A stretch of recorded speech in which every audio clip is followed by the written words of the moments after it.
Emily Martinez pulled her worn military jacket tighter as the icy wind cut through the towering steel and glass structures of New York City. Fifth Avenue was already alive with the morning rush. Well-dressed professionals hurried past, their eyes fixed on their phones, their thoughts consumed by meetings and deadlines. No one looked at her. They never did. She had long accepted that she was invisible. Her spot near Trump Tower wasn't ideal, but it had what she needed: a heating vent that provided warmth through the frigid nights and an overhang that kept the rain off. Most importantly, it allowed her to see what was coming. Even after all these years, the habit of constant vigilance, drilled into her during combat, never faded. Emily checked her watch, a scratched but reliable Casio. 6:45 a.m. It was time to pack up before security came through. Staying in one place too long invited trouble.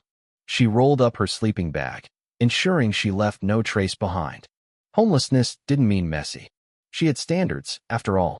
As she adjusted the straps on her backpack, her fingers brushed against the photograph tucked inside, a picture of her unit taken before the last deployment. She swallowed the lump in her throat and forced herself to focus. Memories wouldn't keep her warm. Survival required discipline. That was when she noticed something unusual. More security than normal. More black SUVs with tinted windows. More suits with earpieces. Something big was about to happen. Then she saw him. Donald Trump, stepping out of Trump Tower, flanked by his security detail. The media swarmed, cameras flashing, reporters yelling questions. But his focus wasn't on them. He was looking directly at her. Emily's instincts screamed at her to move. Years of living on the streets had taught her that sudden attention was never good. She took a step back, her fingers tightening around the straps of her backpack. But then Trump did something unexpected. He walked toward her. The cameras followed his movement, reporters scrambling to capture what was happening. The sidewalk, normally indifferent to people like her, suddenly became the center of attention. Emily squared her shoulders. She had faced worse. "You're Sergeant Martinez," Trump said, stopping just a few feet away. Her breath hitched. It had been years since anyone had called her that. She forced herself to nod. "Yes, sir." Trump reached into his coat pocket and pulled out a photograph. It was old, slightly crumpled, a military group shot taken in Afghanistan. And there, standing front and center, was her. Emily's heart pounded. "Where did you get that?" she asked. Trump's expression softened. "My nephew, Mark." The name sent a jolt through her. She had only known him as Private Williams back then, a young soldier trapped in a burning Humvee, his body broken, his life slipping away. She had sung to him, an old Spanish lullaby, keeping him conscious as she worked to stabilize him. She had never known if he survived. "He's alive," Trump said, as if reading her mind. "And he's been looking for you." Emily swayed slightly, overwhelmed by the flood of memories. The smoke. The gunfire.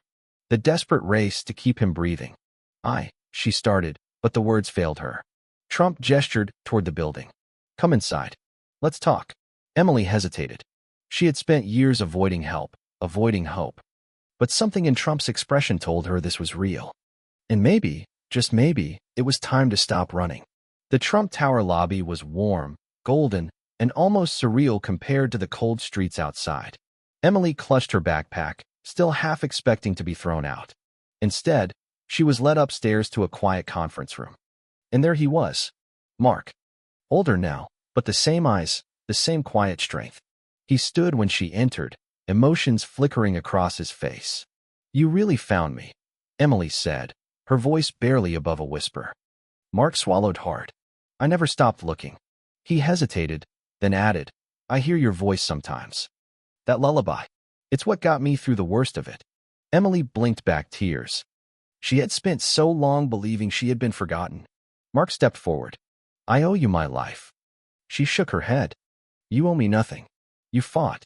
You survived." A pause. "Because of you." As they talked, the pieces began to fall into place. Mark had dedicated his life to helping veterans, creating a foundation that provided mental health care and emergency housing for those struggling after service. "But we need people who understand both worlds," he said. "Someone who knows what it's like to fight on the battlefield and at home." Emily's chest tightened. "I'm not who I used to be." Mark smiled. "Neither am I.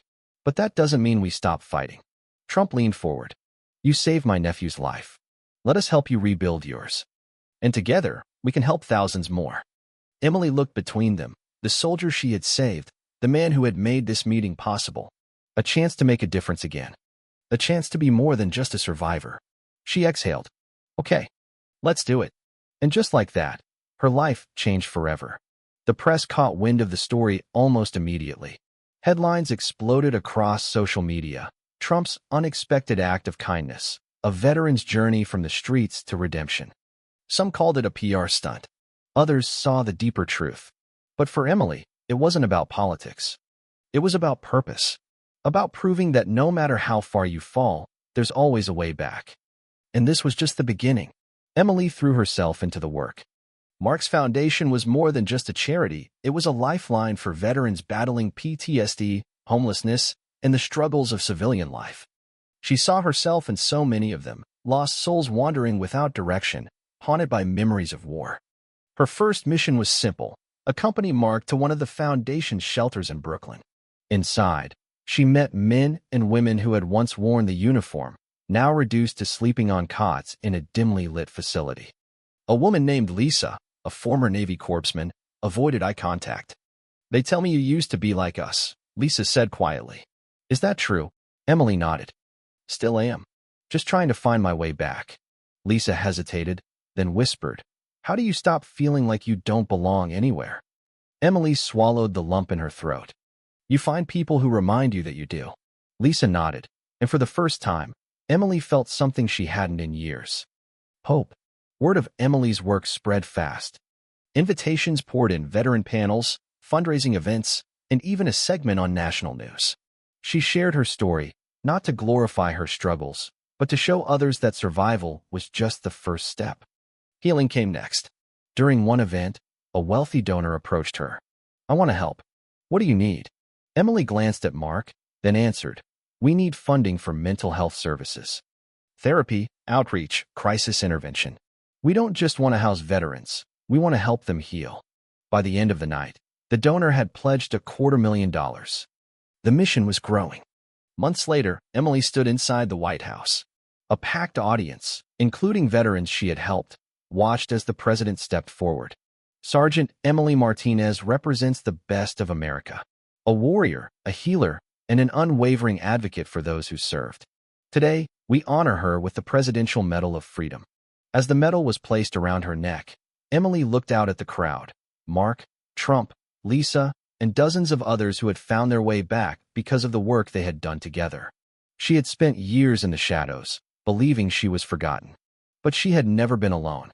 The war was over, and she had won. With the medal came recognition, but Emily refused to let it be just a symbol. She used her platform to push for real change. She testified before Congress, urging policymakers to fund veteran mental health services. She met with city officials to secure housing for displaced veterans. Slowly, progress began to take shape. One evening, Mark approached her with a new idea. "We've done a lot for homeless veterans, but what if we could stop them from getting there in the first place? What if we built transition centers for soldiers coming home?" Emily nodded. "A place where they can adjust before being thrown into civilian life. A place where they're not alone." Together, they launched Operation Bridge Home, a network of transition centers across the country. The first one opened in Brooklyn, and within weeks, the waiting list grew. Veterans weren't just surviving, they were healing. One day, Emily received an unexpected request, an invitation from the Department of Defense. They wanted her to travel to active duty bases and speak to soldiers before they returned home. "You can prepare them in a way no one else can," a general told her. "You know what they're walking into." Emily hesitated. The thought of stepping onto a military base again sent her heart racing. But she also knew that if she had heard the right words before her discharge, maybe things would have been different. She accepted. The first talk took place at Fort Bragg. As she stood before a room full of young soldiers, she saw herself in them, the same determination, the same uncertainty. "No one tells you that the hardest fight is after you come home," she began. "But you don't have to fight it alone." For the first time in years, she felt at home. Emily had spent so much time helping others heal that she hadn't fully faced her own past. It wasn't until Lisa, the same veteran she had met in Brooklyn, confronted her that she realized it. "You tell us to open up, but what about you?" Lisa asked one night. What's your story? Emily exhaled. I lost myself after I got back. The war never really left me. Lisa nodded. So how did you find your way back? Emily looked around at the bustling transition center. By remembering I wasn't alone. For the first time, she shared her full story publicly, her struggles, her lowest moments, and her journey back. It resonated far beyond the veteran community. People from all walks of life found hope in her words. Years passed, and Operation Bridge Home expanded nationwide. Emily continued to speak, to fight for veterans, and to ensure that no soldier felt abandoned again. One afternoon, she received a letter from a young soldier about to be discharged. Because of you, I'm not afraid to come home. Emily smiled. Her war had ended long ago, but the fight for others would never stop. And that was a battle she was ready to win again and again. As Operation Bridge Home expanded, Emily found herself surrounded by a growing team of veterans, advocates, and volunteers who believed in the mission as much as she did. Mark remained by her side, but new leaders emerged, former soldiers turned social workers, therapists who specialized in PTSD, and community members who simply wanted to help. One of them was Daniel, a retired Marine who had once been homeless himself. You gave me back my purpose, he told Emily one evening. Now, I want to do the same for others. Emily nodded. That's how we keep going. By lifting each other up. Through Daniel's connections, Operation Bridge Home secured partnerships with corporations willing to hire veterans, ensuring that those who sought help didn't just get housing, they got a path forward. Emily's journey had brought her full circle, but there was one part of her past she had yet to face, her family. She hadn't spoken to her mother in over a decade. The last time they had talked, Emily had been angry, lost, and unwilling to accept help. Her mother had tried to reach out, but Emily had shut her out completely. Now, standing outside her childhood home in Queens, she hesitated before knocking. When the door opened, her mother gasped. Emily, tears welled in her eyes as she stepped inside. Mom, I'm home. They sat in the kitchen, drinking coffee, talking about everything and nothing. Emily apologized, and her mother forgave her without hesitation. I never stopped praying for you, she said. I just wanted to know you were safe. For the first time in years, Emily felt whole. Years passed, and Emily's work continued to grow. More centers opened, more veterans found hope, and the stigma surrounding mental health in the military community slowly began to fade. But Emily knew she couldn't do this forever. One evening, Mark sat with her in the office they had built together. You've done more than anyone ever expected, he said.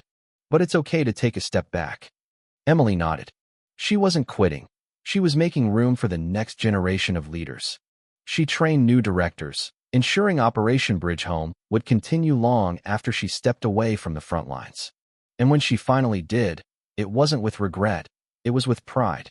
Emily settled into a quieter life, still speaking at events, still advocating for veterans, but finally allowing herself time to just be.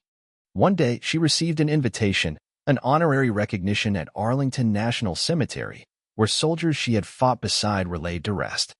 Standing before the memorial, she whispered, "We made it, guys. We didn't let the war take us. We found our way back." As she walked away, a new generation of veterans approached her, eager to shake her hand, to thank her for the path she had carved for them. Her war had ended, and she had won, again and again. Years passed, and Emily's influence continued to ripple across the country. Operation Bridge Home thrived, with over 100 centers nationwide. Veterans who once struggled now led programs of their own, continuing the cycle of healing and hope. But Emily had one last mission. A young soldier, injured in a training accident, had reached out to her. He had lost his leg and, with it, his sense of purpose. "I don't know how to be a soldier anymore," he admitted in an email. "I don't know who I am." Emily met him at the Brooklyn Center. He was barely 22, his uniform still neatly pressed despite the cane he now used. She looked him in the eye. "You're not just a soldier. You're a fighter. And fighters don't give up." She helped him find his next step, physical therapy, job training, and a network of brothers and sisters who had walked the same road. As she watched him regain confidence, she knew her work had come full circle. Emily moved to a small home by the water, a place where she could finally breathe. Her days were quieter now, morning walks, volunteering when she felt like it, writing letters to old friends. One afternoon, Mark visited. So, how's retirement? Emily chuckled, still figuring it out. He handed her a framed photograph. It was the first Operation Bridge home team, taken all those years ago. You did good, Em. She smiled. We all did. As Mark left, Emily sat on her porch, looking out at the waves. The scars of war would always be with her, but they no longer defined her. For the first time in years, she was at peace. Her war was over. And this time, she didn't just win. She lived.